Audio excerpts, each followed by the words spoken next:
consider it by not considering it. Yeah. Right. I guess we could try to maybe look more into like who else is part of the Aztechnology people working there, and then see if we can frame Knight Errant or one or the other for doing something to their people. Let's do both. I'm also interested on who else is in that building, because if they just take up the, what was it? 7th to 23rd. Yeah, 7th to 23rd floors. That's the rest of the building, at least 1 through 7. That's something else. I don't know how tall it is. And 23 or 24 and up, rather, if there is a 24th. Right, exactly. Elvian, did we know how tall the building is? The building is actually, it's in the middle of downtown. It's actually a rather unfortunate 113 stories. Okay, yeah, so they're just a part of this big building. Let's see who else is in there, see if we could maybe even get a staging area, get a little bit closer.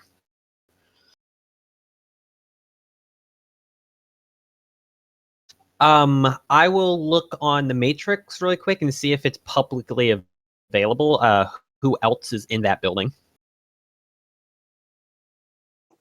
Yes, so this is the Maxwell Design Group Tower. It is designed by the Maxwell Design Group. It does have a public host that you can freely access. It requests a mark for a mark for entry purposes. Are you willing to accept this? Sure. Very well. Yes, this is a host on the Emerald City grid. If you have access to that, that's fine. If you don't have access to it, then you're going to be taking -2 penalty, but that's okay. So, you enter the host. It's a quite boring, bland host. The hosts for buildings don't exactly get a lot of traffic. You can see a couple of people clearly working in here. These are the people that you would talk to about inquiries for purchasing or leasing office space within this building. There are publicly accessible files with information about the building. This building is located off Madison Street. This building is 113 stories tall. This building has a number of occupants, including Aztechnology, including a number, about 2 AA corporations, a number of unrated corporations. The industrial spread of the building is, Aztechnology does Aztechnology stuff, but there's also lawyers and accountants and engineering design firms. There's a couple of marketing and consulting firms. There is a large advertising agency. There is a small factory and manufactorium for nanoprinted technologies. There are a couple of retail places spanning the bottom 4 stories with their own, and all these files have links off to other hosts that you can go to.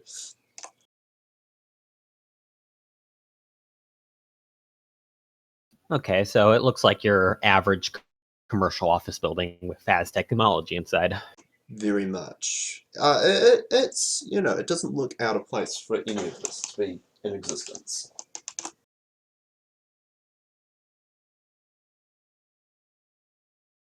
Okay, team, so it looks like it's just a normal building. Doesn't look like there's any particular reason why Aztechnology would be interested in this building specifically.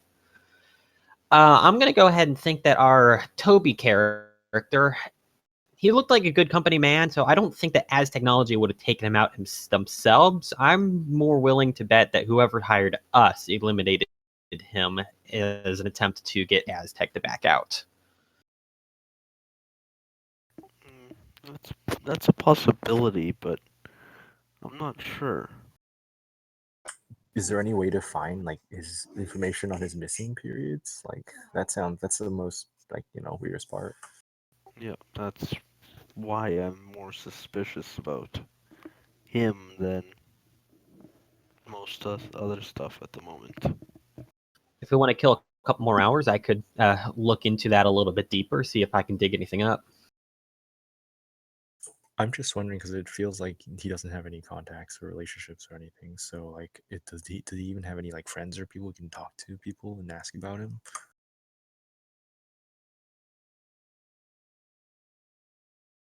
Would my original matrix search have provided anything on like contacts or people he might know? Yeah, sure. You get his very polished, corporately scrubbed, has gone via the marketing department social media profiles. Assume everything posted has been vetted by Aztechnology, down to the wording and commas. That's pretty easy to assume of a corporate man like this.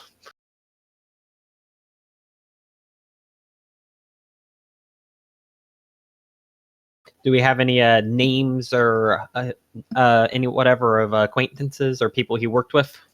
You get a list of 1,329 friends. And there answers your question, at least.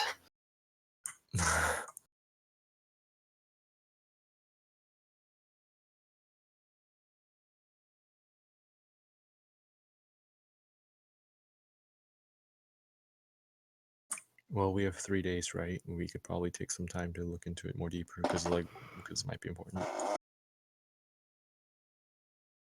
Yeah, Yes. I can spend a couple more hours looking into those blind spots, see if I can dig up anything. Do we know how he actually died? Nope. I think it was the whole bitch fight about the jurisdiction, all that is about the actual investigation of how he died. So, what are you guys going to do? You've got a couple of leads you could go on.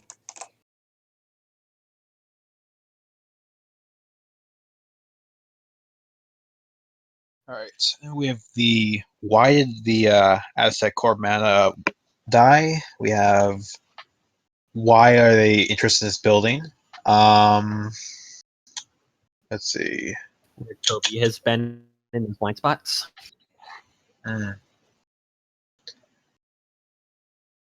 That's 3 things. Huh.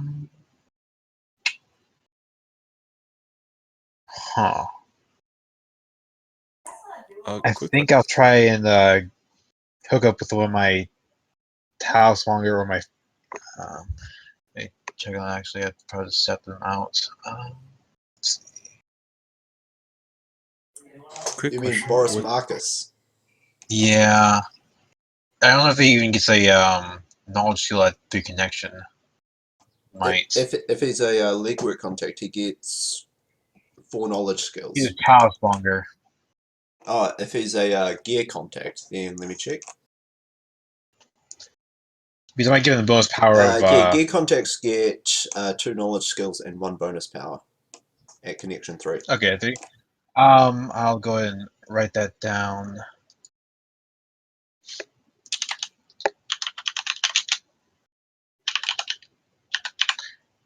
And clearly he has magical theory, which he probably should as a Talismonger.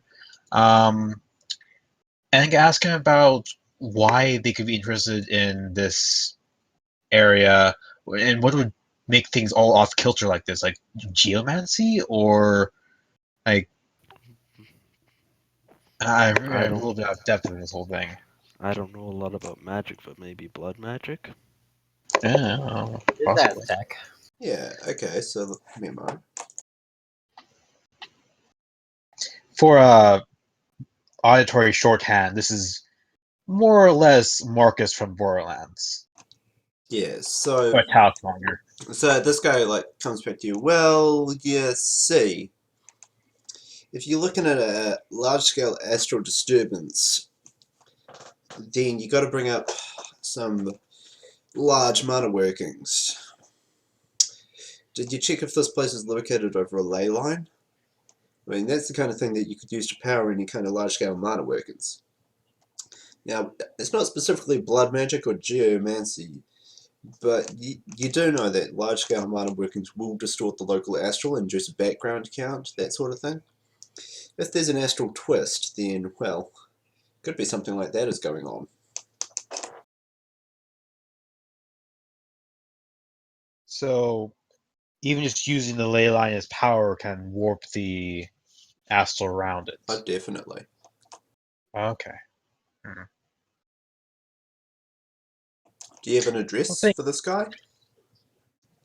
Sure. I'll label out the area. It's how is it? Was it Guardian or how was it now? Building The Macworld Design Group Tower off Madison Street. Madison. Oh yeah, No. yeah. Hmm.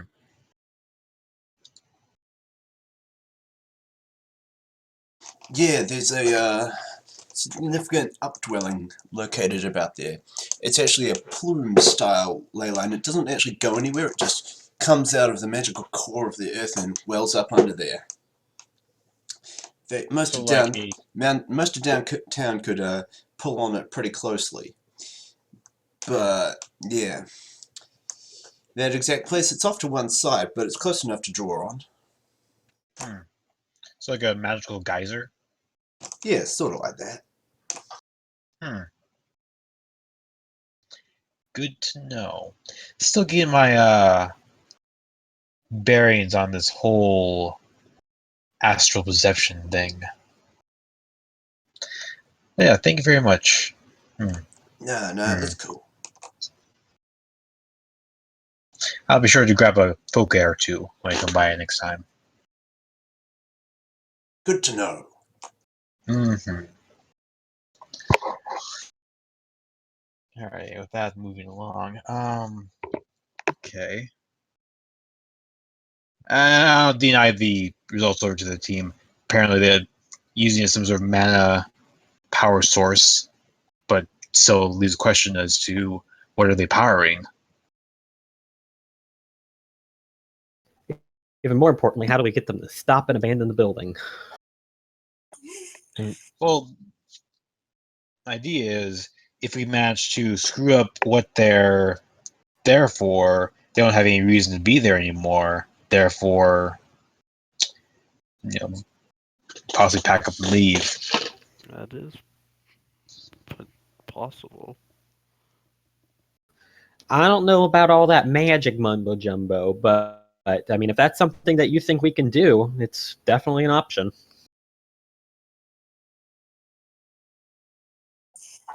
Do you think that the geyser of magic or whatever could be powering the mana barrier also? I guess is that I don't know much about magic either. All the above, probably.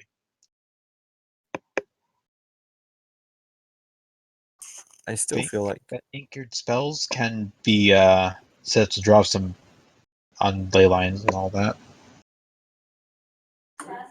okay. I still feel like our best option would probably still be to try to capture people from both sides and frame each other until they get mad at each other. Well, that could be a good side option, but that'll just be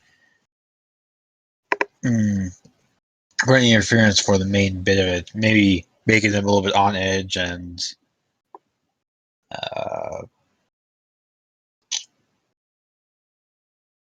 generally messing with the profit margin, which will be part of it, but it won't be the end all of it.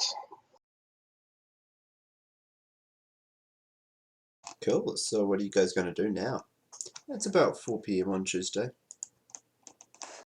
Do you know if there's any way to disrupt ley lines since you're the magic person? Because otherwise, I mean, even if we stop them from doing whatever they're trying to do there, they might just start it up again, right? I mean, is there anything stopping them? Well, I think the normal kind of ley lines, the ones that just go across places, you can have move them around, but I don't know how to move one of these sort of geyser style ley lines. And besides that, it takes some doing to even move them in the first place, and that's not something I'm really into. So what are the chances that they get up and leave if we just like disrupt them, their physical presence there? Well, there's always the option of sneaking a mundane bomb into the thing, but that's probably one of the more extreme options. Yeah. However, explosives do generate a significant disruption in the background count.